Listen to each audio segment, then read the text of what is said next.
Saludos, buenas noches. Jueves 21 de enero, noche de jueves, noche para atravesar de nuevo la Y asturiana, y lo vamos a hacer con los siguientes contenidos. Vamos a comenzar hablando de tarjetas de crédito y el interés, en algunos casos, van a ver, abusivo que se está aplicando en las mismas. Vamos a continuar hablando de algo tan serio como es el cáncer de próstata, y después, bueno, pues hablaremos del cine, de un clásico que no es otro que Charles Chaplin, con la figura de Charlot. Y finalizaremos yéndonos de cervezas. Qué mejor manera de afrontar la noche de un jueves ya para prepararse a lo que es el fin de semana, lo que algunos ya llaman el juernes, esa mezcla entre jueves y viernes. Bueno, no nos adelantamos a los acontecimientos, cabecera y comenzamos.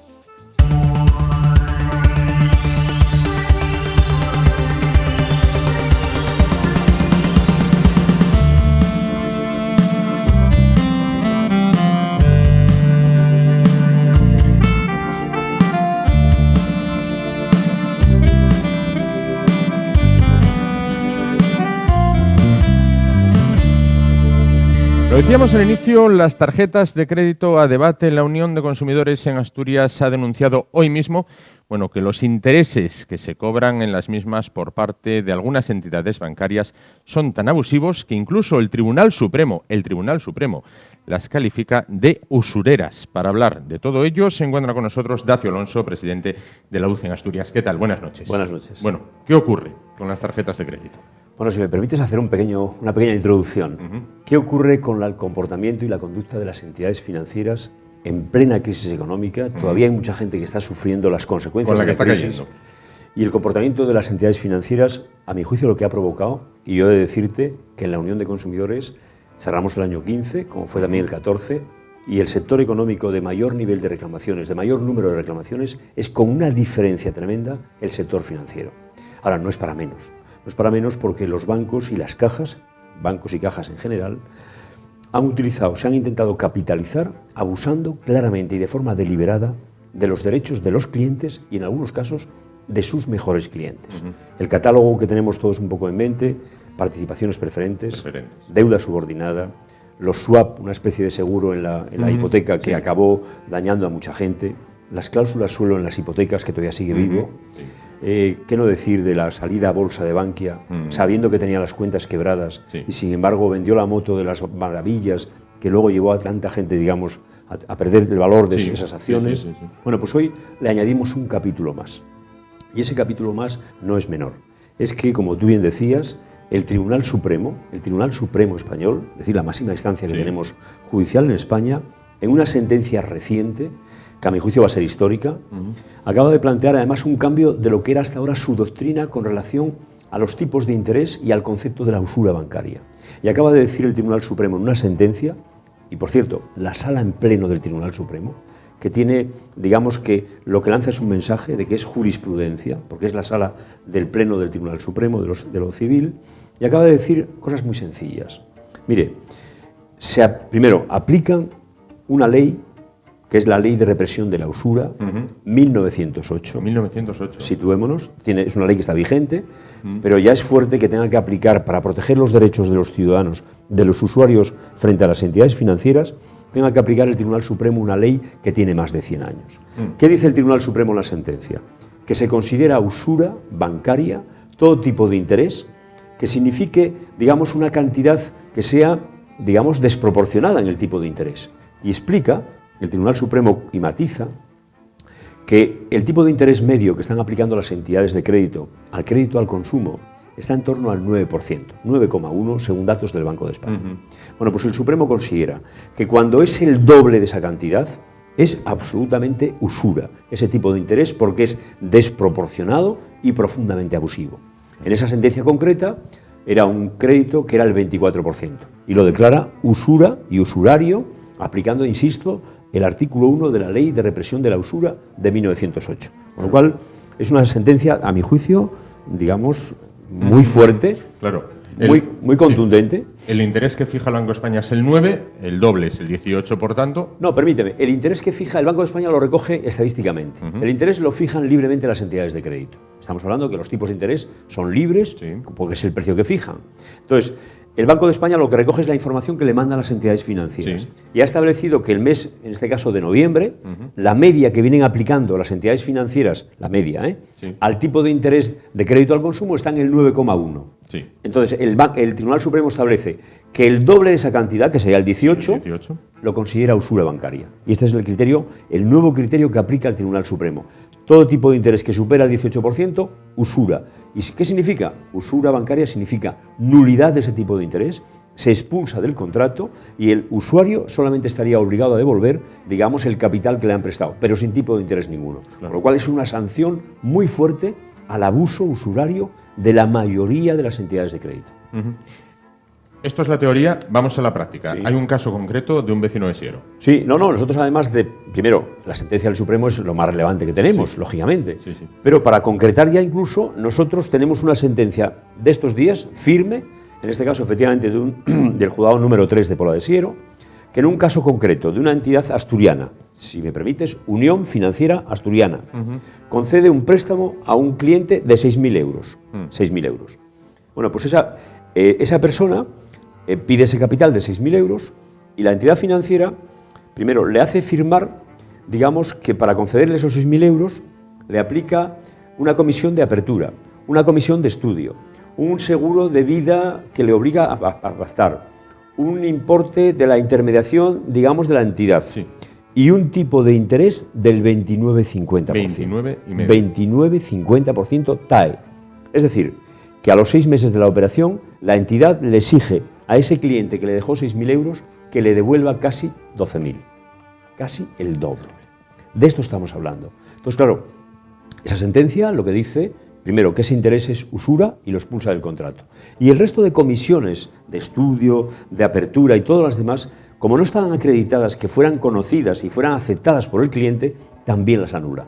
Y solamente le obliga a devolver los 6.000 euros que le han concedido como préstamo, con lo cual es muy relevante y muy importante esto. Pero Dacio, quiero preguntarte una cosa que quizás hay personas que se la preguntan en casa.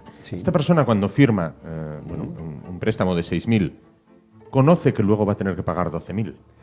En este caso concreto no, porque ni siquiera había autorizado, digamos, todas las comisiones y una póliza de seguro de vida que le hicieron no firmar, sino que le obligan a pagar. Y ni siquiera la conocía, con lo cual, en la mayoría de los casos, claro, estamos hablando, Juan, situémonos un poco.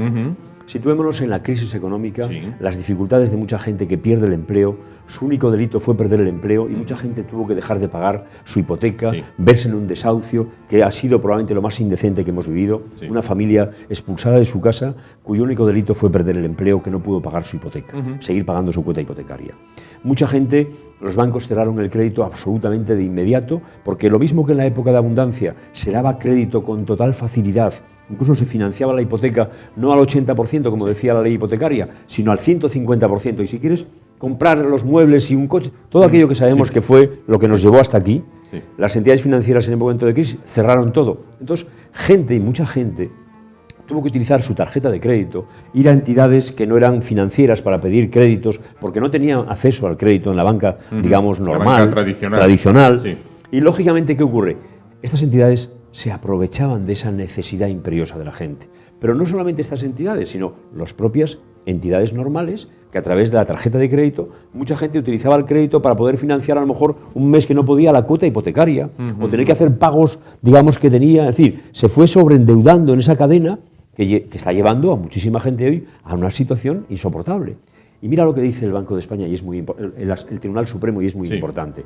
Dice, oiga, vamos a ver, lo que no es asumible es que ustedes, entidades financieras, en las tarjetas, en los créditos que se utiliza como soporte la tarjeta de crédito, lo que no es asumible es que ustedes fijen un interés TAE del 24, el 25 o el 30% bajo el pretexto de que las personas que pagan regularmente y bien, que es la mayoría, tengan que cubrir o tengan que compensar a aquellos otros clientes que no van a pagar porque no tienen posibilidad de pago. Eso no es lógico. Eso lo dice el Tribunal Supremo. ¿Qué dice además?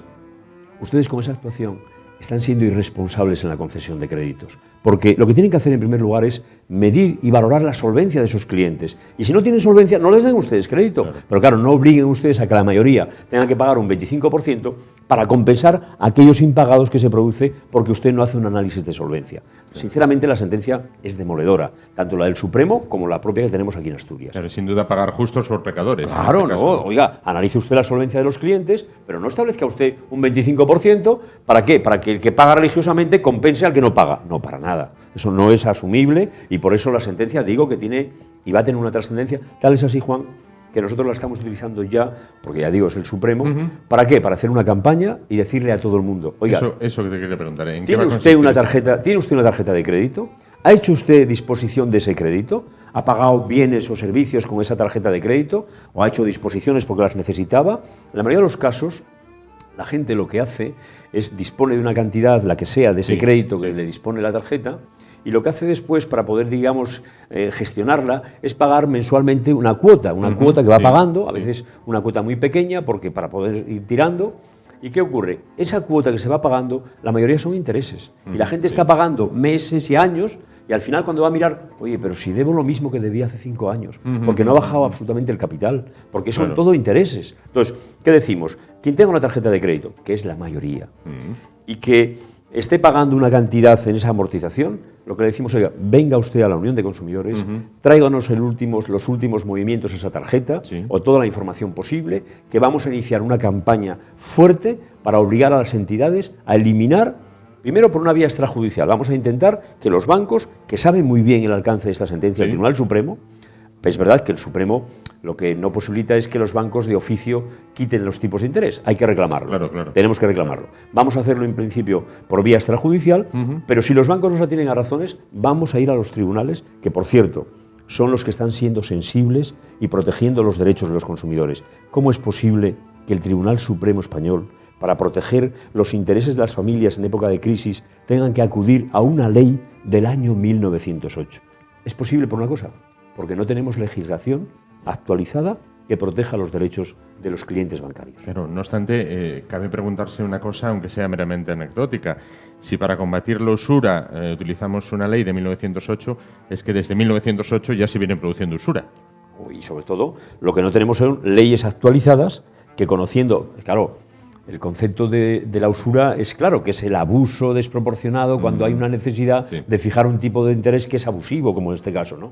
Pero claro, podemos contextualizar lo que ocurría en el año 1908, qué modelo de sociedad, con la sociedad actual, que es una sociedad de consumo puramente, donde el crédito es el instrumento que utilizan todos los ciudadanos para poder proveerse de bienes, como no estamos en el mismo. Sin embargo, esa ley que tiene vigencia, pues efectivamente establece en el artículo 1 de esa ley, para reprimir la usura, que todo interés que sea desproporcionado y que no sea, digamos, se ajuste al contexto, pues es usurario. Claro. Ahora, la pregunta es, ¿qué hacen entonces los poderes públicos? ¿Cómo es que no tenemos una legislación adecuada para proteger el derecho? ¿Y cómo es que no tengamos una tasa de usura? Es decir, oiga, mire, por encima de este nivel no se puede prestar crédito.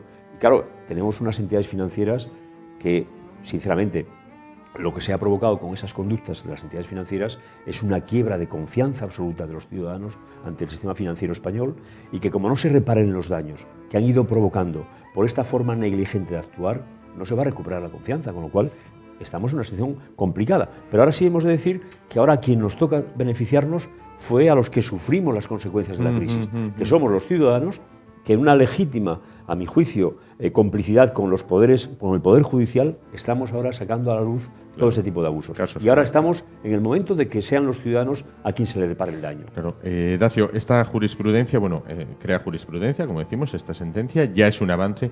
No obstante, hay que recomendar a la gente que se lea muy, muy bien. Lo que hay que recomendar a la gente, claro, lo que hay que recomendar a la gente, pasa que a veces, ¿sabes qué ocurre? Que no tenemos capacidad de decisión sobre lo que el tipo de interés lo fijan las entidades, con lo cual esto es lo que hay, o lo coges o lo dejas. Y cuando hay una necesidad en la familia y en la gente, pues al final se cierran los ojos y se firma la pena de muerte. Claro, efectivamente. Entonces, ¿qué hay que recomendar? Hombre, hay que recomendar, primero, estamos en una situación complicadísima. Y fundamentalmente, hombre, que no contraigamos crédito ni entremos en sobreendeudamientos que al final lo que van a condicionar es nuestra dignidad como ciudadanos y como personas. Si podemos evitarlo, pero la pregunta, Juan, es, ¿la gente puede evitarlo?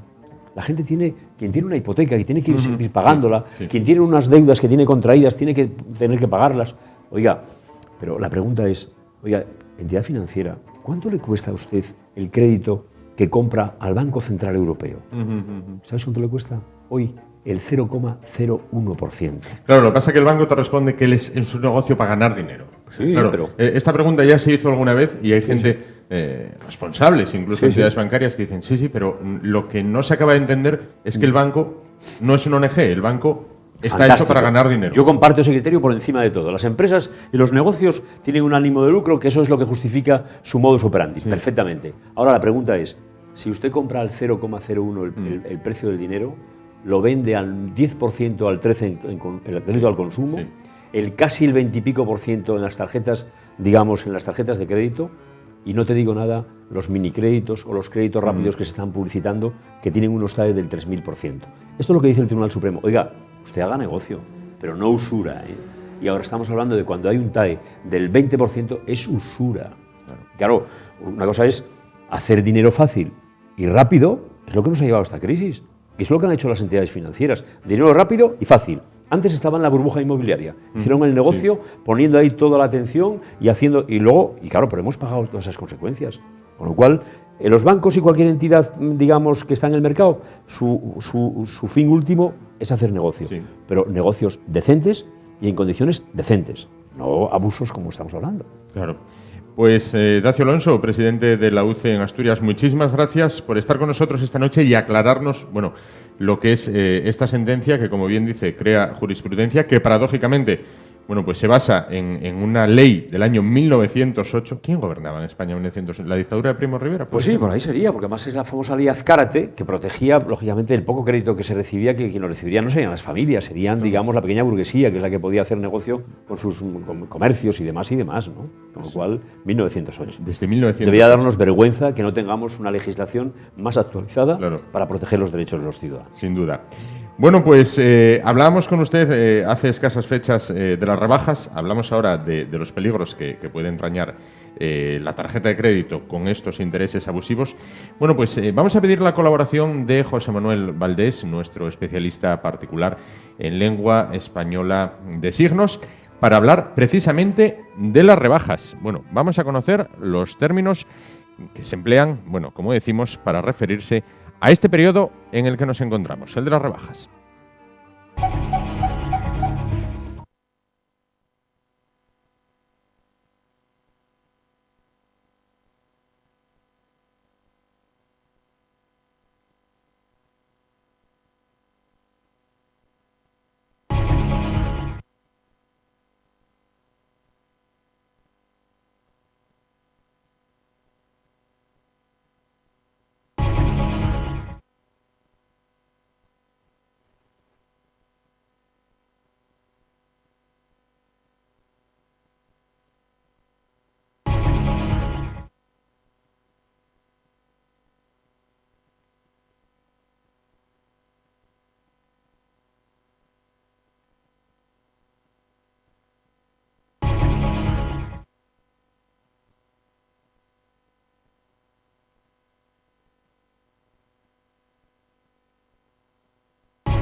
Bueno, pues ahí lo veíamos. Gracias, como siempre, a José Manuel Valdés del proyecto Mis Manos Hablan. Bueno, recuerden, sobre todo, mucha precaución a la hora de ir de rebajas. Exijan siempre el ticket por posibles cambios o devoluciones, tal y como nos señalaba hace unas fechas Dacio Alonso, presidente de UCE Asturias. Después de la publicidad vamos a cambiar completamente de tema y vamos a hablar de un tema que preocupa y ocupa mucho a muchísimos hombres porque, como van a ver, es prácticamente un tamiz por el cual vamos a tener que tarde o temprano pasar todos. Vamos a hablar del cáncer de próstata. Será dentro de unos minutos.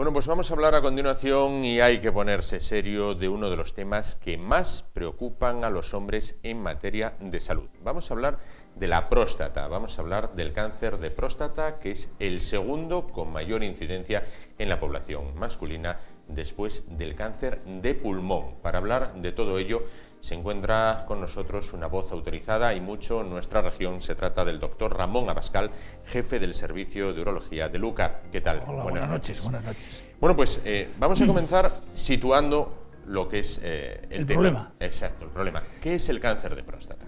Bueno, el cáncer de próstata es un tumor, como su nombre indica, en la próstata, que la próstata es un órgano que solamente está en el hombre, y la función de la próstata es segregar líquido seminal. Entonces, con los años, el epitelio prostático degenera siempre en cáncer. ¿Eso qué significa? Pues significa que si viviéramos 90 años, todo el mundo tendría cáncer de próstata en sus autopsias al analizar la glándula. Bien, eso nos da otra perspectiva del problema importante. Hay muchos tumores de próstata, son muy frecuentes, desde luego se diagnostican muchísimo más que hace 15 años, sí, porque yo llevo 41 años y claro, desde que yo empecé ahora cambió totalmente. Nosotros cuando yo empecé en el hospital, los cánceres que veíamos normalmente eran cánceres llenos de metástasis. Claro. Y ahora los cánceres los diagnosticamos muy localizados en la glándula. Eso es lo que tenemos ganado. Claro. Bien. El problema que surge ahora, ¿cuál es? El problema que surge ahora es el siguiente. A partir del 90, y haciendo análisis sistemáticos del antígeno prostático específico, y luego explicaré un poco lo que es, al aumentar esa analítica y al alterarse esos análisis, pues entonces los metíamos en una serie de pruebas a los pacientes, con lo cual empezamos a diagnosticar muchísimos más.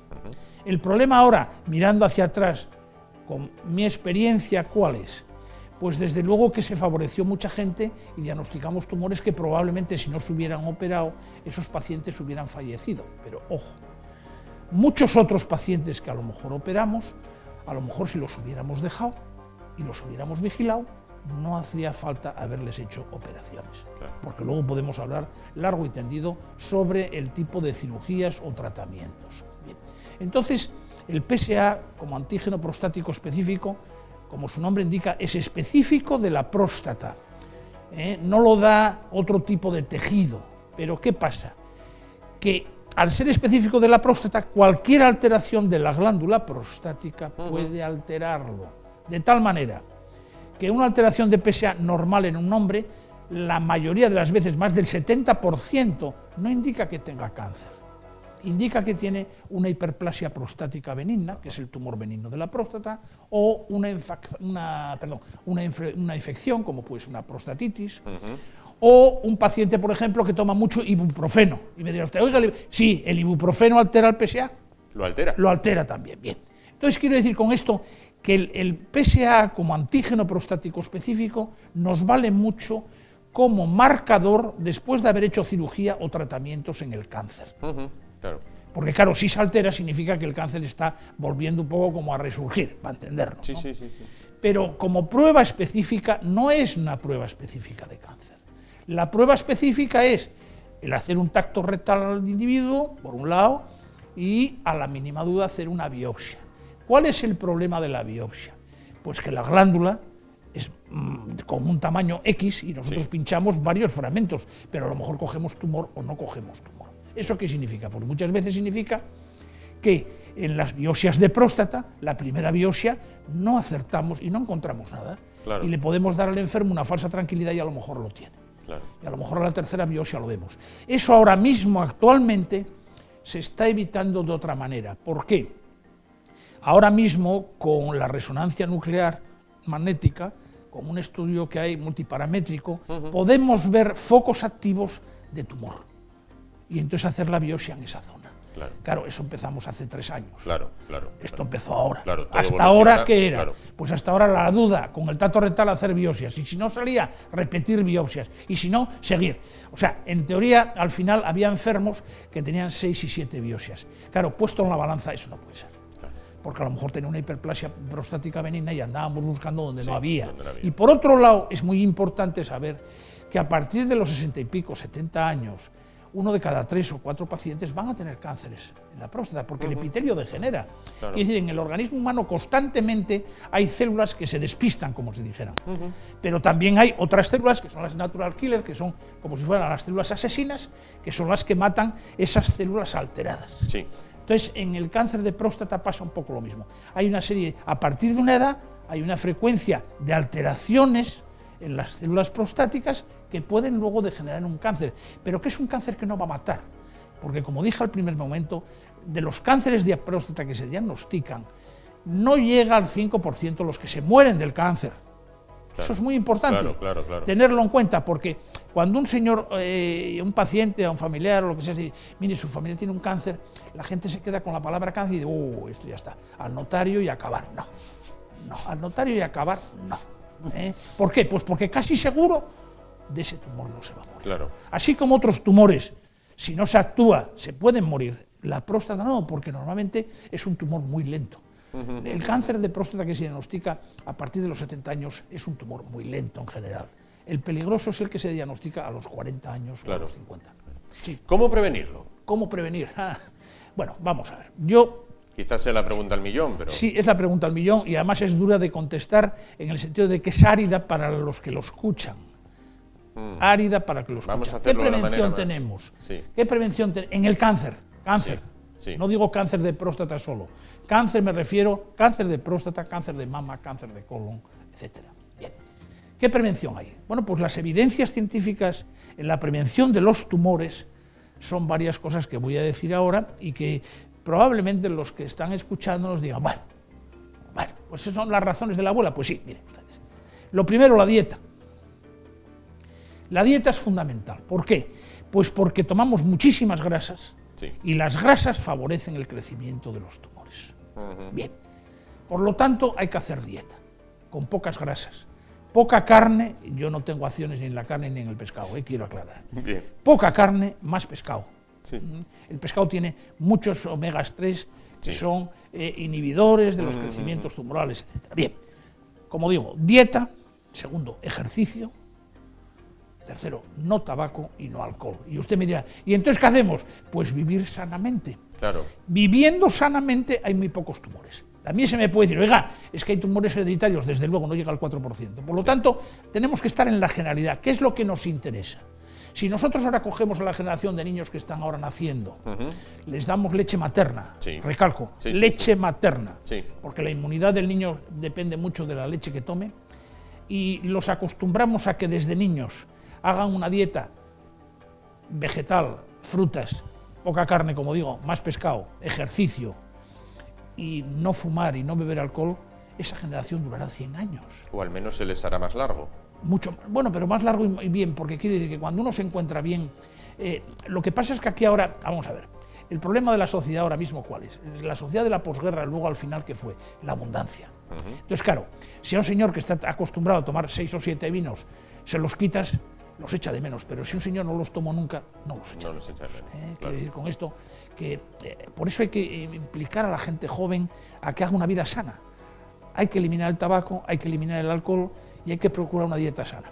La dieta sana es cara, porque esa es otra. No, es que la dieta sana, el pescado es carísimo. Oiga, no, vamos a ver una cosa. El pescado es carísimo, a lo mejor un piscín o una langosta es carísimo, pero hay pescados buenísimos, que son baratos y están a la orden del día y a precio que puede todo el mundo, ¿no? La carne es cara, bueno, la carne ni es cara ni es barata, pero es peor como alimentación básica. Son proteínas peores y son grasas saturadas que son peores. Y por supuesto esa carne con grasa y esas parrillas, eso es fatal. La glicación de los procesos esos tiene una serie de carcinógenos enormes. Entonces vuelvo a lo mismo, no tengo acciones en la alimentación ni en los lácteos, porque también podíamos hablar de las ventajas y las desventajas de los lácteos. Por ejemplo, es recomendable en gente que tiene cáncer de próstata que no tome lácteos. ¿Por qué? Pues porque los lácteos, la leche, claro, como es lógico, la leche de vaca, usted piense que el ternero mama y pesa 300 kilos al año, lleva un montón de factores de crecimiento, y eso estimula los tumores y el crecimiento celular. Por eso la leche se les quita, los lácteos. Hablamos, no obstante, de detección, hablamos de prevención, bueno, hay que hablar de tratamiento y éxito en superarlo. Vamos a ver. una vez diagnosticado un tumor, es muy importante la edad del paciente, muy importante. ¿Por qué? Pues porque un paciente que yo diagnostico con 80 años, la expectativa de vida en España está en 80.1, podrá vivir hasta los 100, pero no es frecuente. O sea que países donde vivan 100 años es Ítaca, en la isla del Egeo, es en Georgia, en Rusia, hay otra colonia por el Amazonas, y hay 5, bueno, Okinawa, desde luego, con 100 y pico, pero que es raro durar 100 años. Pero entonces es muy importante, porque la expectativa de vida de menos de 10 años contraindica tratamientos radicales. A los tratamientos radicales me refiero a ¿qué? A cirugía o a radioterapia. Ahora mismo, en las tendencias actuales, en escuelas de medicina importantes y en escuelas urológicas importantes, ahora mismo la tendencia, ¿cuál es? Pues en tumores localizados, muchas veces lo que llamamos vigilancia activa, es no operar y es vigilar. Tiempo a hacer cosas tenemos. ¿Y por qué digo esto? Porque nos hemos dado cuenta que desde luego la cirugía a veces curaba, pero a veces no curaba. Pero tenía un precio grande. Y el precio en el hombre de la cirugía de próstata radical por el cáncer, ¿cuál es? Bueno, pues a veces es impotencia sexual, es incontinencia. Eso en cuanto a la cirugía. Pero es que en cuanto al diagnóstico en las biopsias, el decir, no, me voy a hacer una biopsia de próstata, tiene sus riesgos. Y quiero recordar, nosotros al año en el hospital de Luca, vamos, pues hacemos 800 y pico, hay años que más o menos, pero vamos, no bajamos nunca de eso. El 1%, pues el 1% nos pueden hacer una septicemia severa, y son enfermos que luego ingresan en la UBI y pueden hasta fallecer. Es decir, que es un riesgo grande. Riesgos menores, hombre, el que tenga hematuria, el que tenga fiebre, bueno, son complicaciones menores, pero claro, sí se pueden evitar. Entonces, coincidirá conmigo, no obstante, en que a pesar de que el cáncer de pulmón es más elevado, digamos, pero en los hombres es muy frecuente. Da más miedo, pero da más miedo hasta el tratamiento. Yo, gente que conozco que hizo el tacto rectal, me parece. Bueno, te lo cuentan, yo no sé si añaden de su propia cosecha, pero es en plan de, bueno, te sientes completamente indefenso, aquello es, quedas sin dignidad ninguna. Claro, efectivamente. ¿Se puede desmitificar este miedo? Visto desde el machismo, es una indignación terrible ponerse en pelota, y que un señor vaya con un guante y lubricante anestésico a meterte, a hacerte una exploración rectal. Indudablemente, pues eso, pues uno tiene cierto reparo. Pero fuera del reparo no tiene por qué tener dolor, porque lo hacemos con lubricante anestésico. Y si se hace suavemente al enfermo, no le molesta. Yo estoy cansado de hacer tactos rectales, como usted comprenderá, y hay muchos pacientes que vienen no asustados, peor, y les haces el tacto rectal y dices, oiga, ¿cuándo acaba? Y no, ya acabé. O sea, significa, eso es como cuando aquellas operaciones de fimosis, ¡uy! Operarte de fimosis, terrible, te tienen que anestesiar ahí, bueno, la pasas fatal. Y yo estoy cansado de hacer fimosis y de decir, oiga, ¿y qué le pasó? No, pues pensé que era mucho más. Porque luego cada enfermo es uno, quiere decir que luego nosotros no tenemos un aparato del dolor para medir. Entonces la gente puede ser exagerada, puede tener más miedos, puede tener... Quiere decir que eso es un poco subjetivo. Ahora, en general, el hacer un tacto rectal, hombre, no es una exploración agradable, pero tampoco quiero decir que sea tan desagradable como para evitarla. Yo creo que a partir de una edad se debe de hacer. ¿Estamos equipados en Asturias para tratar el cáncer de próstata? Quiero decir, no hay que irse a otra parte, ni a otras regiones de España, ni al extranjero, ni a... No hay que ir, no. Bueno, vamos a ver. En cuanto a la radioterapia, aquí se hace braquiterapia, se hace radioterapia con las últimas tecnologías, que el servicio de Luca es impresionante, con lo cual en ese sentido y en esa línea de tratamientos estamos cubiertos. En cuanto a la cirugía, la hacemos todos los días. Ahora usted me puede decir, oiga, ¿y eso del robo? No, aquí no tenemos robo. ¿Por qué no lo tenemos? Por política, pero ya no vamos a hablar de eso porque aquí vinimos a hablar del cáncer de próstata. Pero desde luego aquí robo no tenemos. ¿Merece la pena cirugía robótica en el cáncer de próstata en escuelas que la hacen por laparoscopia o en cirugía radical abierta que la hacen en una hora de cirugía? Hombre, verdaderamente poco. Desde luego aquí sustituiremos el robot, ya que no lo vamos a tener ya, lo sustituiremos por una cámara en 3D, en 3 dimensiones, vamos, para hacer cirugía laparoscópica, se ve muy bien. Porque un poco la cosa del robot, ¿qué es?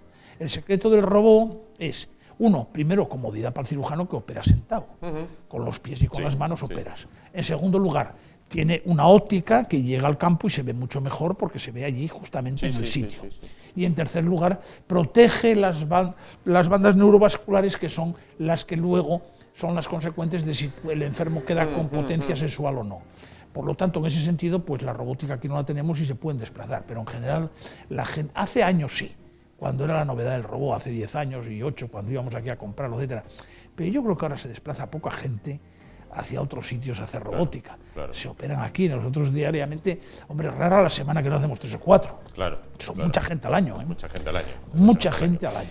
Quería preguntarle, nos envían por correo electrónico una duda. Bueno, ¿la falta de actividad sexual favorece la aparición del cáncer de próstata? No. Ni la falta ni el exceso en general. No tiene nada que ver. No tiene nada que ver. Sí quería recalcar otra cosa en cuanto a los tratamientos novedosos, un poco porque ahora, con la resonancia multiparamétrica, con los estudios que estamos haciendo de resonancia, si localizamos focos de tumor activo pequeños, se pueden tratar focalmente. Y eso es lo que vamos a empezar a hacer aquí en el UCA, que ya se está empezando en España a hacer, ¿no? Hace 2 o 3 años empezó en Europa y en América, y eso va a ser el futuro. ¿Por qué? Pues porque se evita la cirugía radical, que es una amputación muy importante. De tratar una zona de tumor, sea con frío, con radiofrecuencia o con calor o con lo que sea, y necrosar esa zona del tejido, a tener que quitar la glándula, va a una diferencia abismal, ¿no? Que es un poco lo que se trata, porque al final en medicina la gente se tiene que dar cuenta que nosotros hacemos una técnica, hacemos tal, pero luego vamos tomando y aprendiendo con el tiempo y con los errores. O sea que cosas que se hacían, por ejemplo, yo siempre pongo el ejemplo de la litotricia. Yo cuando empecé, yo no soñaba con hacer cálculos con una máquina que los rompiera. Yo de residente operábamos cálculos todas las semanas. Hoy el operar un cálculo parece una aberración. ¿Se hace cuándo? Pues en sitios como en África o cuando yo voy a Guatemala, que no hay máquina de litotricia ni aparatos suficientes para poder hacerlos por vía interior, ¿no? Quiero decir con esto que las cosas van cambiando y van evolucionando juntamente con la tecnología. Y no es que sea un error, porque los médicos y en general todos los que nos dedicamos a esto, lo que queremos es lo mejor para nuestros enfermos. Lo que pasa es que en cada momento lo mejor no quiere decir que sea lo más bueno a los 10 años, ¿no? Que es un poco lo que nos está pasando. Yo creo que de aquí a unos años la cirugía focal de la próstata va a ser un hecho diario y se va a hacer muy poca cirugía radical. Eso estoy convencido. Convencido. Antes de finalizar, otra pregunta. ¿La persona afectada de próstata se le acabó la actividad sexual? Según. Desde luego muchos tumores, si los seguimos vigilando, pueden tener actividad sexual normal. Si se les hace cirugía radical o radioterapia, pueden mermar sus facultades y dejar de tener relaciones, que no deja de ser un problema, ¿eh? No deja de ser un problema que hay que aclarar muy bien a los pacientes. Un tanto por ciento alto de pacientes después de cirugía radical o radioterapia quedan con trastornos en la función eréctil importantes. Y es un problema. Quiere decir que es un problema, ¿por qué? Pues por una razón muy simple. Entre otras cosas, porque el hombre segrega testosterona hasta que se muere. Quiere decir que la mujer acaba sus ciclos hormonales, y la libido, etcétera, desciende y las necesidades sexuales son totalmente distintas. El hombre, vuelvo a recalcar, la testosterona la tiene hasta que se muere. Por lo tanto, el deseo de relaciones, etcétera, etcétera, es un factor muy importante. Y de hecho hay enfermos que rechazan la cirugía precisamente por este problema. Y hay otros enfermos que, aunque se lo dices y firman el consentimiento, que al final es un papel, ¿no?, para evitar problemas, pero vamos, y lo firman y tal, pero luego están deprimidos y ahora no funciona y entonces ya se acaba. Que es un problema serio que hay que poner en la balanza muy bien, sobre todo en gente joven, ¿no? Claro. Un hombre de 70 y pico años que no tiene relaciones, pues no le importa nada, ¿no? Pero desde luego en gente joven hay que medirlo mucho porque tiene sus cosas, ¿no? Pues Ramón Abascal, jefe del Servicio de Urología del UCA, del Hospital Universitario Central de Asturias, muchísimas gracias por estar con nosotros esta noche, por aclararnos todas estas cuestiones que tienen que ver con el cáncer de próstata, por desmitificarnos o quitarnos ese miedo a la prueba del tacto rectal, aunque bueno, yo comprendo también que es como si vas en avión y te mandan tirarte en paracaídas. El paracaidista te va a decir, no pasa nada. Tú te tiras y tiras de la anilla y ya se abre el paracaídas, y ya verás que... Yo creo que la comparación es un poco distinta, ¿no? Bueno, así todo, bueno, vamos a esperar que sean muchos años los que tardemos en vernos de manera profesional, que nos veamos, que usted me visite a mí en este programa y no que yo le visite a usted en la consulta. Esperemos, por el bien mío, mayormente. Pues muchísimas gracias por estar con nosotros esta noche. Nosotros nos vamos ahora a publicidad y dentro de un momento, bueno, pues volvemos con más temas de su interés. Hasta ahora.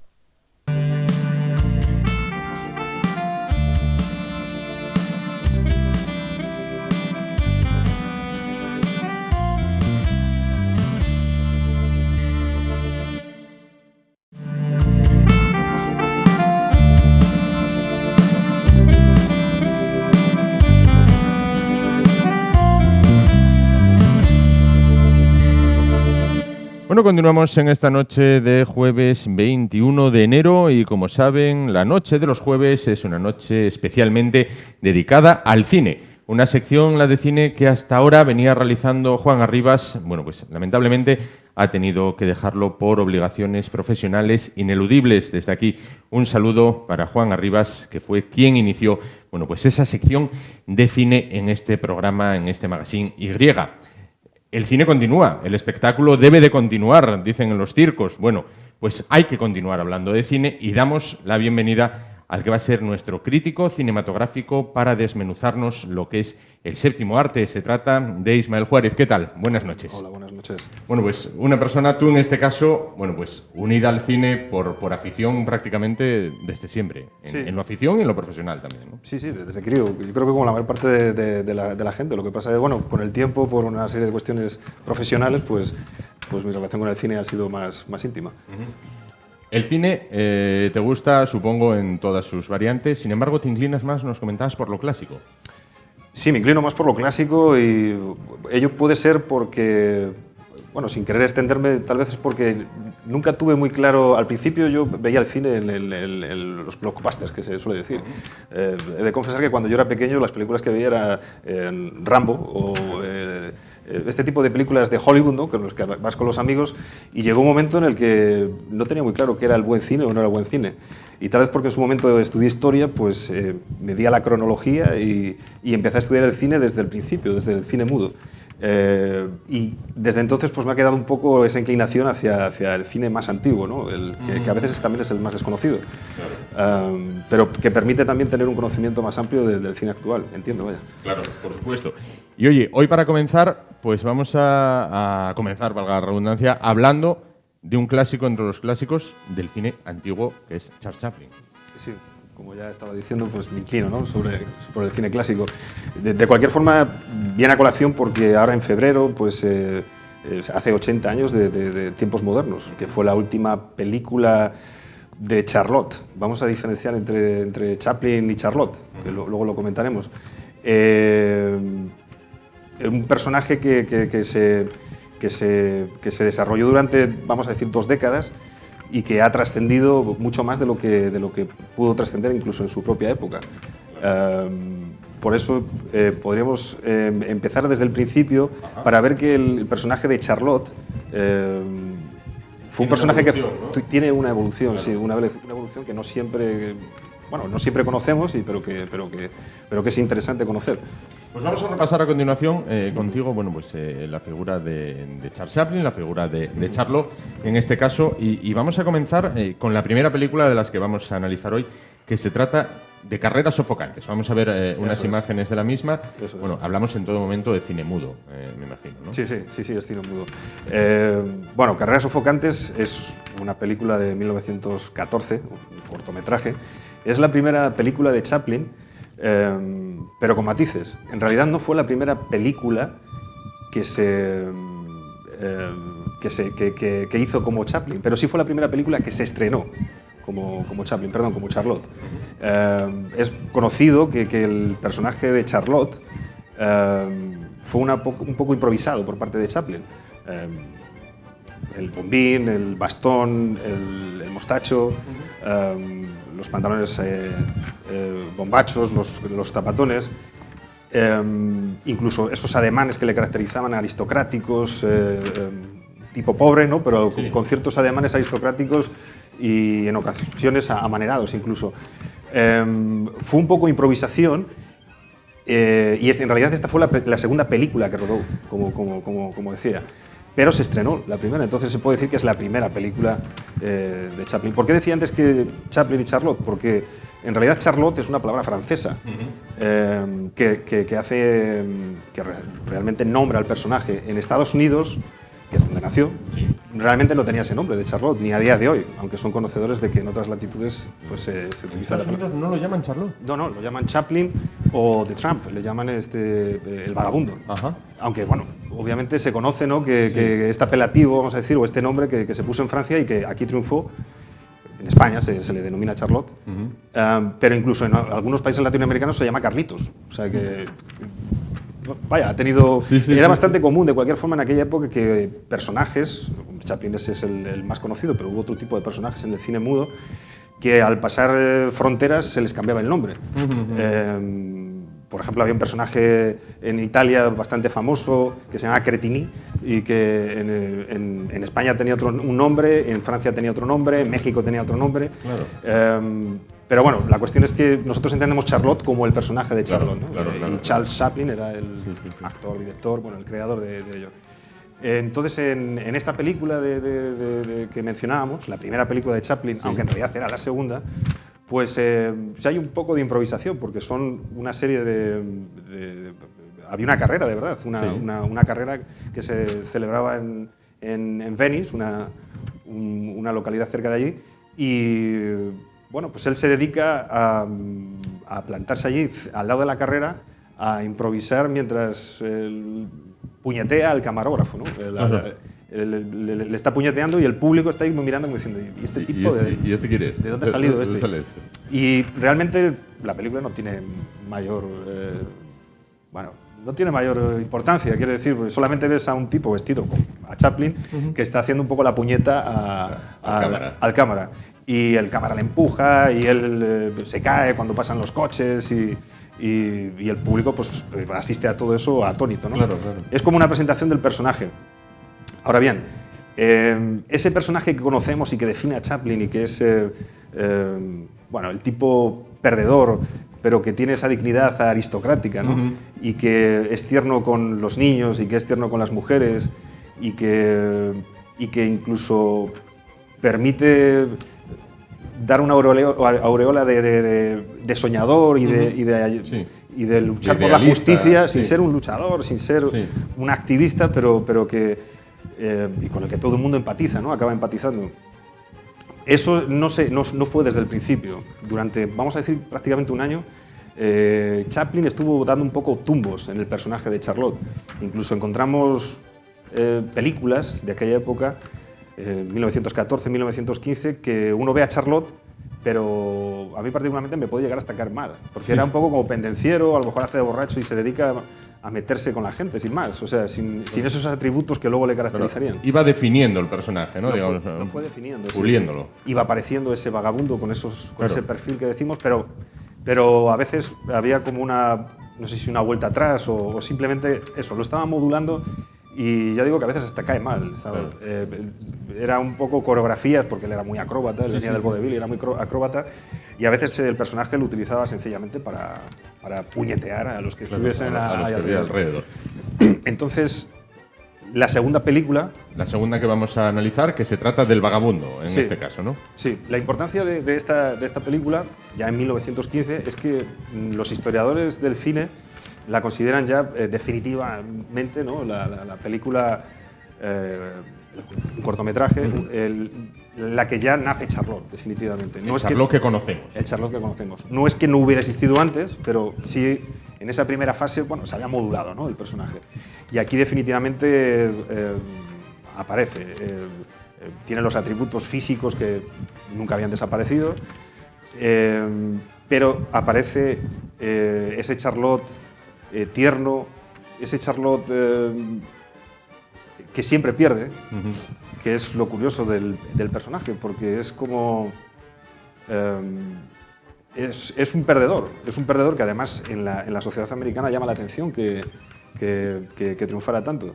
Y no recuerdo el nombre, pero había un filósofo que, además, apoyándose en Chaplin, a la hora de hablar del fracaso, decía que la mayor parte de la gente no triunfa nunca en su vida, pero que el fracaso es algo que une a cualquier ser humano porque todos en algún momento nos hemos sentido fracasados. Claro. Bueno, pues Chaplin era un loser, un perdedor, que dirían los ingleses, pero se lo llevó a un terreno en el que todo el mundo era capaz de empatizar con él por eso, porque era bueno. Claro. Era bueno y siempre estaba del favor de los débiles y siempre era muy tierno con las mujeres, que bueno, incluso desde la perspectiva de hoy en día a lo mejor puede parecer demasiado paternalista o incluso machista, sí. Pero en el contexto de la época, claro. Sobre todo en los contextos en los que solía manejarse Chaplin, que era de una sociedad pobre, estamos hablando, tal y como él lo vivió en sus propias carnes, de un montón de inmigrantes que estaban llegando a Estados Unidos y que vivían en la pobreza y que trataban de salir adelante en condiciones complicadas. Pues él, contra todo pronóstico, conseguía salir adelante, y si no salía adelante, lo hacía con una cierta dignidad. Enternecedora, aplaudible, claro. Pero también cómica, quiero decir. Claro. De hecho, la clásica imagen en la que terminaban muchísimos de sus cortos, en las que después de haber perdido a la chica, que siempre perdía a la chica, incluso perdía contra el malo, o ganaba, o era una mezcla de ambas cosas, siempre aparecía la imagen de que él caminaba y se iba con sus típicos dándole gestos, al bastón, y se iba por una carretera o por un camino. Claro, en plan de mañana será otro día, ¿no? Mañana será otro día. Sin duda, y habrá una nueva oportunidad. Eso es. La tercera película, El Profesor. El Profesor. En este caso. Bueno, El Profesor en realidad fue un proyecto de película. Es una película que nunca se llegó a realizar, solamente hizo una escena, que es la que se va a poner. Sí. Y es como una vuelta atrás, no una vuelta atrás, pero sí Chaplin supongo que dijo, bueno, estoy siempre haciendo lo mismo del vagabundo, ¿no? ¿Qué pasa si transformo un poquito el personaje? Y fue como eso, un intento como de transformar el personaje o hacer un personaje aledaño. Sí, efectivamente. Pues él era un personaje más viejo, aunque bueno, pues es reconocible, ¿no? Porque el de la izquierda en este caso. El de la izquierda en este caso, sí. Es una escena sencillamente en la que el tipo llega a un albergue y él es entrenador de pulgas. Entrenador de pulgas. Totalmente surrealista, ¿no? Sí. Y las pulgas escapan y entonces vemos como todo el mundo se rasca y entonces él, pues con el látigo, las va metiendo en la caja, ¿no? Y es un gag de unos 5 minutos que, como digo, no llegó a ningún sitio porque la película nunca se llegó a hacer y se quedó esa escena. Eso sí, él acabó recuperando ese gag, ¿no?, de entrenador de pulgas para su última película, precisamente. Que es la de la derecha. Para Candilejas, efectivamente. Ya era una escena completamente distinta, ¿no? Es un vodevil, porque la película la hace una persona que trabaja en el teatro, pero que en esa obra que está haciendo en el teatro se trata de un entrenador de pulgas y lo hace de un modo magistral. A mí me asombran las dos cosas, ¿no? Tanto la de 1919 como la de Candilejas ya en los años 50, porque realmente no hay pulgas, pero uno parece que las puede visualizar. Claro, uno puede llegar a ver las pulgas como... Claro. Digamos que se hace, podemos decir, te pregunto, si se hace un homenaje a sí mismo y vuelve atrás en Candilejas, sí, recuperando esa escena. Podría decirse que, bueno, al fin y al cabo, Candilejas es un homenaje a sí mismo o a toda una época. Incluso en Candilejas él trabaja con Buster Keaton, que también haya sido un referente. Un referente en el cine mudo y que vamos a decir que, bueno, en cuanto llegó el sonoro, pues no triunfó, no fue adelante y cayó en el olvido. Y él ya, pues, Buster Keaton ya viejito y tal, le recuperó para actuar con él en esta obra. O sea que sí, es su última película, es como una despedida, es un homenaje, no sé si a Chaplin, pero sí a la época de Chaplin. Sí. La cuarta de la que vamos a hablar es un clásico dentro del clásico que es Chaplin o Charlot, que es El Chico, ¿no? El Chico, sí, El Chico, bueno, es un clásico, incluso hoy en día es popular porque, ¿no?, todavía sigue habiendo pósters por ahí, ¿no?, de Chaplin con el niño y Se trató del primer largometraje de Chaplin y ya se le considera pues, una de sus grandes obras maestras. ¿no? Es de 1921. Hay que decir que al principio Chaplin trabajaba para otras productoras y en 1919 creó, junto con otros artistas, una productora, la United Artists, que todavía se conoce, ¿no? Y que todo el mundo reconocerá. Bueno, pues en el origen estaba Chaplin, junto con Pickford o con Frederick Douglass o con otro tipo de artistas de Hollywood que querían tener el control de su obra. Bueno, pues si Chaplin siempre ha tenido el control de su obra, ¿no? En cuanto que bueno, se convirtió era director, era el que creaba las acrobacias que se veían, el actor, el guión. Bueno, él acabó haciendo incluso las bandas sonoras de sus películas. Claro. En El Chico se dan todos esos elementos y además ya no solamente una película cómica, que lo es, porque bueno, Charlotte siempre está ligada a lo cómico, pero es una película también muy dramática e incluso muy melodramática, ¿no? Los estándares de hoy sería muy melodramática, pero en aquella época bueno, era más común. Y es una película que arrasó y que, como digo, se convirtió en una sucesión de obras maestras que se dieron a lo largo de los años 20 y años 30. Trabajó en muchas menos películas, durante los años 10 hizo un montón de cortometrajes. A partir de entonces se acabó haciendo solo unas 5 películas, como con Charlotte, pero son las grandes obras maestras en las que él es el autor total. Ya digo, es productor, es director, es guionista, es actor, hace la banda sonora, claro. Y director de casting también. O sea, es un hombre orquesta. Vamos, es un hombre orquesta, sí. Claro. Sí. Vamos con la quinta, también muy conocida, bueno, para el gran público, La fiebre del oro, en este caso. La fiebre del oro, sí. Con una escena antológica que es también otro icono, ¿no? La escena del zapato. Sí, la escena del zapato es como... Sí, todo el mundo reconoce... Seguro que hay mucha gente que no ha visto ninguna película de Chaplin, ¿no? Todo el mundo conoce a Chaplin, pero a lo mejor no todo el mundo ha visto... Que yo de cualquier forma lo recomendaría, porque las películas están con buena calidad en YouTube. O sea, que yo recomendaría que todo el mundo que quiera disfrutarlo y que ya sé que al hablar de cine mudo mucha gente dice es que es cine mudo, atrás, ¿no? Pero es que realmente estamos hablando de Chaplin y sus películas se pueden entender todavía hoy en día, porque es cierto que hay películas que envejecen, pero hay películas sonoras de hace 20 años que han envejecido peor de lo que han podido envejecer estas películas de Chaplin, como digo. Y de nuevo, en La fiebre del oro, pues estamos hablando de un tipo que se intenta ganar la vida en la fiebre del oro, que pierde a la chica también al final, aunque bueno, he hecho un spoiler, pero de cualquier forma. Y bueno, ya el sumum de ese contexto social pobre es bueno, comerse el zapato, ¿no? O sea, cocinarlo y comerse el zapato, que está muy presente vamos a decir, en toda la obra de Chaplin, en mostrar ese contexto, un contexto social que además le creó determinadas enemistades, le fue creando determinadas enemistades dentro del gobierno de Estados Unidos o en el FBI, ¿no? Como luego se ha sabido posteriormente, que tenían un archivo sobre él y que le situaron en una órbita izquierdista que no era muy popular en aquel entonces, o lo fue más tarde, más bien. Sí. Pero incluso en 1917 se había atrevido a hacer una parodia o a criticar, siempre dentro de lo cómico, a los policías de inmigración para con los emigrantes, con la gente que además él conocía como emigrante. Claro. Entonces, en ese sentido, La fiebre del oro sigue mostrando una serie de características sociales que intuían ya ese interés por Chaplin por revelar una realidad más allá de simplemente hacer reír.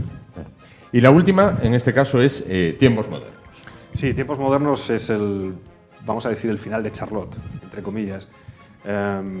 Hubo otra serie de obras de obras maestras de Chaplin, como fue El circo, como fue Luces de ciudad. Y llegamos al año 36, que además es lo chocante, ¿no? En el año 36 ya existía el cine sonoro, incluso ya había películas en color. El año 35 ya se había hecho, Hollywood ya se estaba adentrando en el cine en color. Y desde su última película habían pasado 5 años, desde Luces de ciudad. Incluso hasta cierto punto había recibido presiones para que lo convirtiese en un personaje sonoro, porque ya tocaba, claro, ¿no? Claro. Ya el cine sonoro estaba desde el año 29. Pero Chaplin decía que no, que el Charlotte no podía funcionar no podía funcionar con el cine sonoro. Lo cierto es que él hizo esta película y muchos la consideran la gran obra maestra. Es difícil a veces definirse si te gustan más tiempos modernos, La fiebre del oro, sí, Luces de ciudad, dependiendo de quién, pero lo cierto es que es una auténtica obra maestra porque aquí sí que ya revela una intencionalidad social, incluso política, que no tenían otras películas o que tenían en menor medida. Por otra parte, es cierto que es muda, pero introduce algunos sonidos en la edición, e incluso es la primera vez que a Chaplin se le oye su voz, porque aparece una canción que es una letra que cuando uno lo escucha es una mezcla de sonidos del francés, del italiano, algo del inglés, que no tiene ningún sentido, y que él canta y se oye su voz. Hay que decir que Chaplin tenía acento inglés, no tenía acento americano, y es una de las cosas por las que él decía que no podría triunfar, porque su acento era inglés, el acento británico. Sí. Lo cierto es que en tiempos modernos muchos historiadores la consideran la última película muda, luego se ha hecho alguna película muda, ¿no? Incluso a día de hoy todavía se estrena alguna. Sí, todavía. Pero digamos la fase de cine mudo, de aquella época de cine mudo, muchos la consideran la última, y es la última película de Charlot, tal y como lo conocemos, si bien el Gran Dictador, que sería en 1940, podríamos considerarlo quizás un epílogo, ¿no?, de Charlot, en el sentido de que, bueno, ya no aparece Charlot, ya no aparece el vagabundo, pero es verdad que el barbero que al final va a ser intercambiable con Hitler, guarda ciertos rasgos, ¿no? Uno ve a Charlot, de alguna forma lo ve. Sí, es cierto. Y es todo un atrevimiento por parte de Chaplin hacer lo que hizo con el Gran Dictador. Ya tiempos modernos había sido un gran atrevimiento, pero fue todo un atrevimiento. Estamos hablando de 1940, Estados Unidos ni siquiera estaba en guerra con Hitler. Y todo ese atrevimiento y toda esa valentía y todo ese reconocimiento que a día de hoy tiene Chaplin por haber trascendido lo cómico y lo superficial, también le granjeó problemas. Claro. Y a la larga, pues en aquella vorágine de caza de brujas que existió en Estados Unidos. Pues, y todo aquello, sí. Exacto, pues llegó un momento en el que Chaplin quedó defenestrado. No le ocurrió como a otros artistas norteamericanos que no podían trabajar. Con él lo hicieron más finamente, entre comillas, ¿no? Él en un momento dado abandona Estados Unidos para viajar y ya nunca más le dieron el permiso de residencia. Y estuvo vetado, vamos a decir, hasta los años 70, que ya le dieron un Oscar de reconocimiento, cuando ya era viejito y ya no. Pues Ismael ha realizado, un completo recorrido en lo que es la figura tanto artística como histórica de Charles Chaplin, lo que es su gran personaje, sin duda. Charlot, del cual no conocía, que en Estados Unidos se le conocía con otro nombre, o que en Sudamérica o Iberoamérica se le conocía como Carlitos. Bueno, pues yo voy aprendiendo cada día algo más de cada uno de los invitados que vienen. Pues Ismael, muchísimas gracias por estar con nosotros esta noche. Bienvenido a esta Y en la que nos embarcamos, pues todas las noches. Los jueves continuaremos hablando de cine, salvo algún acontecimiento excepcional que nos obligue, alguna efemérides o algo que nos obligue a cambiar el día de emisión de lo que es el apartado que dedicamos al cine. Muchísimas gracias y bienvenido. Y nosotros nos vamos ahora, ¿a dónde? ¿A dónde podemos ir después de ver cine? ¿A dónde podemos ir después de salir del cine, aunque sea jueves? Pues hay que ir a tomar una cerveza. ¿Y qué mejor que tomar una cerveza de aquí, de Asturias, cerveza hecha en Asturias, a continuación, aquí, en esa Asturias Televisión, en La Y, cerveza muy rica, van a ver.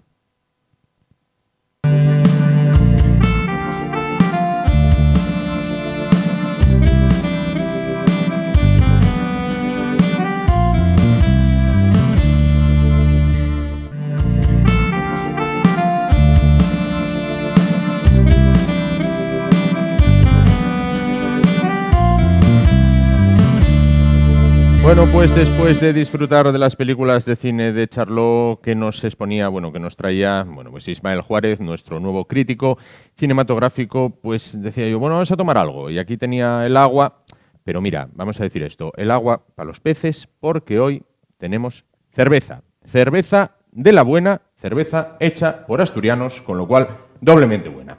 Para hablar de esta cerveza Nurse, bueno, o Nurs, vamos, con este inglés de coyoto que me gasto. Para hablar de ello se encuentra con nosotros Cristian Álvarez. Cristian, buenas noches. Hola, buenas noches. Eres uno de los padres de la cerveza, yo voy a decir Nurse, ¿vale? Voy a Sí. pronunciar cómo se escribe. Eres uno de los padres de la cerveza Nurse. Bueno, ¿cómo nace la idea de poner en marcha la cerveza? Pues esto nace como hace 2 años, así más o menos, en Lugones, un grupo de amigos. Empezamos con el mundillo a conocer un poco de cerveza y dijimos, ¿por qué no lo hacemos nosotros, elaborar algo nosotros? Y cogimos un bajo en la localidad y nos pusimos a hacer cerveza de manera casera, de 25 litros. Sí. Es decir, procesos de 25 litros. Hicimos muchos de ellos, investigamos estilos de cerveza. Y esto pues la dábamos a probar y al principio no gustaba mucho, pero como todo se evoluciona. Y entonces evolucionó y la gente la probaba y decía, pues, que nos gusta, que nos gusta. Entonces, otro amigo y yo solo al final nos quedamos porque decimos, bueno, vamos a dar un paso, había que invertir. Sí. El resto de amigos se retiró y Javi y yo, que somos los creadores de Nurse, seguimos un poco más. Y a esto llegamos, a buscar un sitio donde elaborar y elaborar la cerveza. Y para adelante. Y para adelante, sí, en esta aventura. Claro. Oye, ¿por qué el nombre Nurse?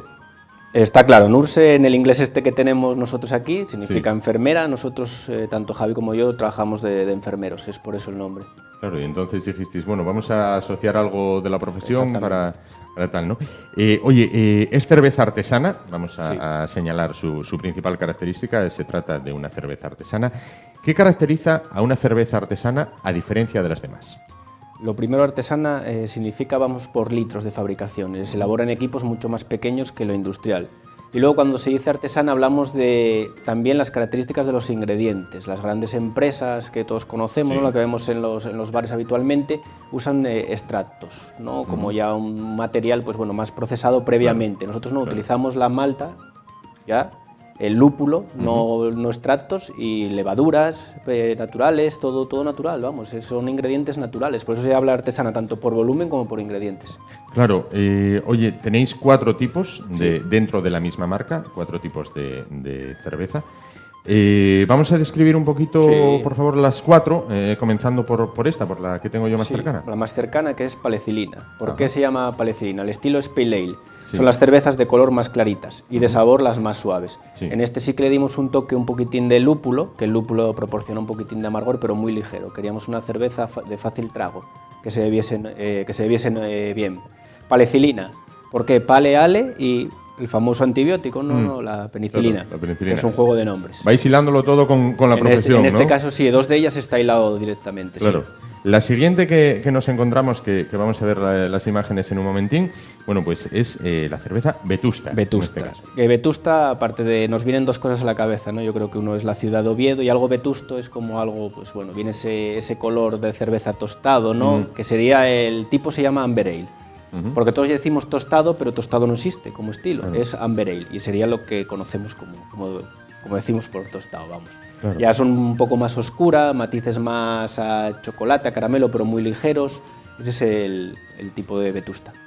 Volvemos a encontrarnos a la enfermera, a la bonita enfermera de las etiquetas, de las que hablaremos luego porque me parecen también muy artísticas. Volvemos a encontrárnoslo en la tercera. Sí, bueno, hasta ahora estamos haciéndolo por orden de graduación, Bien. Estamos describiéndola. Sería la tercera ya el estilo que es IPA, India Pale Ale. Sí. Antiguamente los ingleses cuando llevaban la cerveza a la India, entonces IPA. Claro. ¿Y qué se caracteriza? Es que lleva una carga mayor de lúpulo. En la Pale Ale hablábamos de una carga pequeña, aquí hablamos de una carga pues casi hasta 3 veces más. Matices que da, sabores cítricos, afrutados y un ligero amargor. De color es un intermedio entre las 2 anteriores. Entre las dos. Y son las que más de moda están ahora, las IPAs. ¿Sí? El nombre, ¿por qué? Es, volviendo otra vez a intentar explicarlo, IPA el estilo y ibuprofeno el antiinflamatorio. Claro, claro. Y en la cuarta, bueno, que tenemos en la etiqueta, la van a poder ver ahora los espectadores. Bueno, en este caso no se trata de chicas, se trata de chicos. Creo que sois vosotros. Nosotros 2 mismos. Dijimos, ya tenemos la parte femenina, pues vamos a la parte masculina y de referente nosotros mismos. Y ahí Claro que sí. la pusimos, la imagen, somos tanto Javi como yo, y el nombre que es 1984, que es el año de nacimiento. Claro. ¿Qué estilo es? Es Imperial Stout. Las Stout son las cervezas oscuras, las más negras, y Imperial es porque tiene más de 7 grados. En este caso tiene 7,5.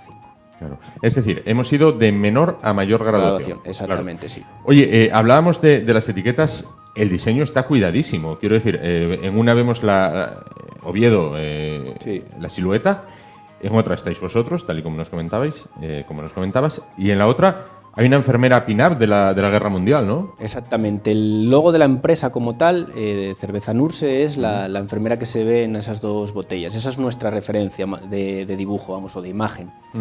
Sí, evidentemente es de Pearl Harbor, la película Pearl Harbor, esa guerra mundial, pues es un poco la inspiración. Sí, claro. Sí, exactamente. No, perfecto, perfecto. ¿Y qué acogida habéis tenido? Buena, la acogida es buena. Bueno, todos los principios cuesta un poco empezar, pero la acogida es buena. Cada vez vamos creciendo poco a poco. No llevamos ni un año, hay que decirlo, que llevamos desde febrero del año pasado. Es decir, en menos de un año, pues sí, se ha evolucionado bastante. Oye, y mucha gente se puede estar preguntando, ¿y cómo 2 chicos enfermeros se arriesgan a esta aventura ya más allá de bueno, oye, saber los componentes de la cerveza y tal? Bueno, a todo el tema de distribución, distribuidores, logística, bueno, todo esto tenéis que llevar unos días de locos. Sí, la verdad que sí, porque las jornadas a veces empiezan en el propio trabajo de enfermero a las 8 de la mañana y acaban a las 10 de la noche, porque por la tarde la aprovechas para la cerveza. ¿Por qué nos arriesgamos? Para hacer este negocio de la cerveza artesana hay dos fórmulas, que nosotros no la ocultamos. Hay los que elaboran propiamente con su fábrica y los que llaman los gypsy brewers, que traducidos los gitanos elaboradores, ¿no? Cerveceros, que son los que alquilamos una fábrica.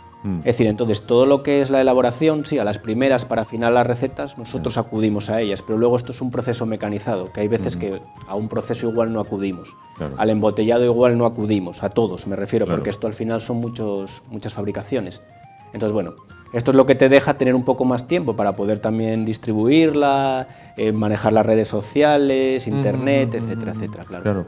Oye, ¿y qué tal la acogida aquí en Asturias y lo que es fuera de Asturias? Bueno, en Asturias, evidentemente, al ser de aquí nosotros, es mucho mayor que fuera, ¿no? Aquí en Asturias pues ya se puede ver en casi todas las localidades, aunque sea en una pequeña representación, sí que se ve por la mayoría de Asturias. Fuera estamos intentando llegar cada vez a más sitios. Estamos a las puertas de entrar en Madrid. Es cuestión de meses o de semanas, diríamos.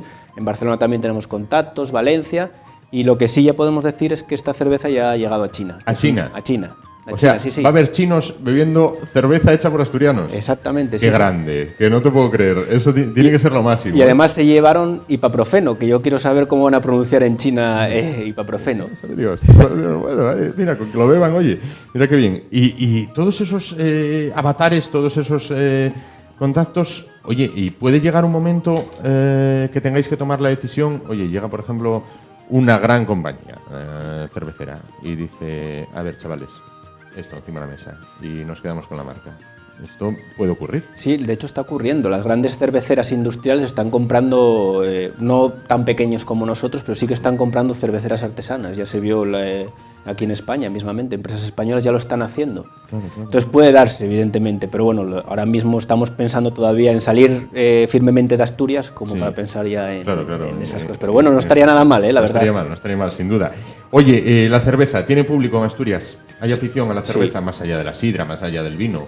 Somos unos privilegiados, hay que hablarlo así. Quitando Cataluña, porque están mucho más avanzados que el resto de España, ya hablo, en Asturias somos de lo más privilegiado. Tenemos, gracias a los cerveceros que tienen su propio local, cervecería, gracias a los festivales que hay, pues en Asturias casi se está logrando beber de todo, incluso exclusividades, que a nivel mundial exclusividades, como este fin de semana mismamente.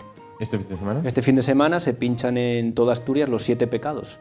Un tipo de cerveza de la fábrica Maguer que solo se hace en unos pocos sitios a nivel mundial. Infórmame, amplíame esa información. Pues sí, de las cervecerías más potentes de Asturias, por ejemplo, Cervecería Cimeria, que la tenemos aquí cerca, el Lúpulo Feroz en el Milán, IPA en Gijón, el Cabanón en Avilés, Olestray en Gijón. Me faltará alguna, lo siento porque me faltará alguno por nombrar. Pues pinchan una serie de cervezas de la casa que son la llamado como los 7 pecados capitales. Y es de los pocos sitios que se hace en el mundo. Anda, pues mira, muy bien. Para que veamos los privilegiados que somos. Claro. Y quería preguntarte también, oye, en vino de Rioja, bueno, pues a España no hay quien le tosa. ¿Y en cerveza cómo estamos? Porque a las personas, si hiciéramos esta prueba psicológica de dime la primera palabra que se te venga a la cabeza cuando yo te diga otra, cerveza alemana. Bueno, pues whisky escocés, tal. Sí. Bueno, cuando decimos cerveza, decimos Alemania, sin embargo, bueno, en Bélgica hay también muchísima tradición cervecera, en Inglaterra, en Irlanda. ¿Y en España? ¿En qué ranking estamos en España? ¿O somos más de beber? Somos más de beber, yo diría. No se nos conoce por decir, esta es la típica cerveza española. Se nos conoce más por lo industrial, quizás por estilo industrial, el estilo lager, esa cerveza rubia refrescante que se ve en el sur de España, ¿no? Sí. Por eso nos puede recordar lo que me decías. ¿Qué te recuerda Alemania? Cerveza de trigo. Sí. ¿Qué te recuerda Bélgica? Claro, esas dobles, triples, esas cervezas fuertes. Inglaterra, pues mucha más variedad, pero hay un estilo que se llama cervezas estilo inglés, ¿no? Todos los que vimos antes, pero al estilo inglés. Sí. Se habla así. España decimos hay un estilo español. No, pero sin embargo dominamos muchos de ellos. Y a nivel artesanal, pues estamos en un alto nivel, como estuvo Estados Unidos hace unos 30 años, que ellos están un poco por delante, pero tenemos un gran nivel en España, pero más como consumidores y como elaboradores de todo tipo de estilos. No se nos dice, pues España es estilo de esta cerveza, no. No se nos conoce como el vino que tú me dices bien, Claro. de Rioja, Claro. vino de cualquiera, de la Ribera o de Sí, Gallego, de el Blanco, Duero, sí, sí. exactamente. Sí, No sí, se nos sí. conoce por cerveza tal, pero bueno. Claro, pero Poco a poco, claro, hay que estamos ir- hay que ir naciendo. poco a poco, claro. Claro. ¿Qué te digo? Todo este mundo de la cerveza ha tenido un auge en los últimos años y también lleva aparejado como cierta cultura, ¿no? Hay determinadas jarras para determinado tipo de sí. cerveza. Bueno, está todo esto pues ahora pegando fuerte, ¿no? Sí, vamos, ya en la cerveza ya no se está quedando en lo de la barra del bar y beberla. De ponme una caña. De ponme una caña, no, está yendo mucho más. Nosotros mismos en las etiquetas ya incluimos un maridaje, porque se está potenciando mucho el ya combinarla con comida, llevarla fuera del bar, llevarla a casa. Yo hoy voy a cenar esto, ¿qué cerveza, qué estilo de cerveza Claro, me pega más? claro. Que me voy a tomar hoy un Cabrales, pues mira, lo voy a mezclar con la IPA o con la Pale Ale, depende. El Cabrales pues es un poco más fuerte, la mezclo con esta o con esta. Es decir, maridaje importantísimo. Claro, claro. Luego, tipo de vaso. Para el vino nos preocupamos mucho de un vaso, pues la cerveza lo mismo. Hay veces que la cerveza no la estamos disfrutando al 100% por el tema del vaso, por no escoger bien el vaso, pero bueno, poco a poco, estamos todavía empezando. Parece que no, pero estamos empezando, ¿eh? Claro, claro, claro. Oye, ¿más chicos que chicas, más hombres que mujeres en la afición a la cerveza? Curiosamente, muy equiparable a Muy nivel equiparable. artesanal. Quizás cuando hablamos de nivel industrial, de Ajá. las cervezas industriales, pues siempre el hombre un poco más de Sí, esa lo figura típico de voy a tomar unas birras. de tomar unas birras. Sí. Pero esta parte de la cerveza artesana, que como es un pelín, un precio un poco más sí. elevado, se cuida un poco también cómo tomarla y dónde tomarla, Sí. pues está equiparable, tanto hombres como mujeres. Ahí, Sí, ahí, sí, sí. sí, perfecto. Por otra parte, ambos dos sois las dos caras de la moneda. Producís cerveza y sois personal sanitario. Sí. Hay que beber con moderación, ¿no?